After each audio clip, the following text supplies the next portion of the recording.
కోట శ్రీనివాసరావు గారు మరణం చాలా విచారకరం. ఆయన గొప్ప నటుడు.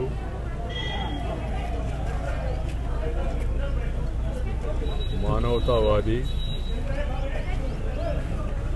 విలక్షణమైన పాత్రలను పోషించి మెప్పించి ప్రజల యొక్క అభిమానాన్ని పొందిన మహానటుడు. వందలాది సినిమాలో నటించి అటు విలన్ పాత్రలో ఇటు విలక్షణమైన యాక్టర్ పాత్రలో ఆఖరి వరకు కూడా ఆయన సినిమాల్లో కనబడితే కాస్త హాస్యం పండుతుంది అనే విధంగా వారి సినిమాలు ఉండేవి. దాంతోపాటు వారు హయాంలో భారతీయ జనతా పార్టీలో చేరి విజయవాడ నగరం నుంచి శాసనసభ్యుడిగా ఎన్నికై ఇక్కడ కూడా చురుగ్గా కార్యక్రమాల్లో పాల్గొంటుండేవాడు. ఆ మధ్యకాలంలో వారి కుమారుడు ఈ కోట శ్రీనివాసరావు గారు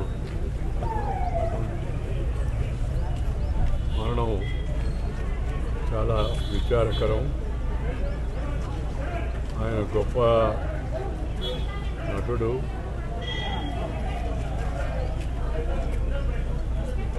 మానవతావాది. విలక్షణమైన పాత్రలను పోషించి మెప్పించి ప్రజల యొక్క అభిమానాన్ని పొందిన మహానటుడు. వందలాది సినిమాలో నటించి అటు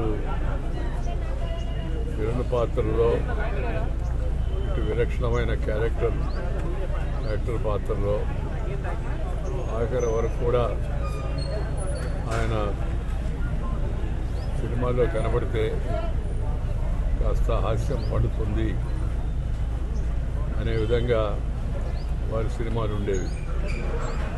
దాంతోపాటు వారు హయాంలో భారతీయ జనతా పార్టీలో చేరి విజయవాడ నగరం నుంచి శాసనసభ్యుడిగా ఎన్నికై ఇక్కడ కూడా చురుగ్గా కార్యక్రమాల్లో పాల్గొంటుండేవాడు. ఆ మధ్యకాలంలో వారి కుమారుడు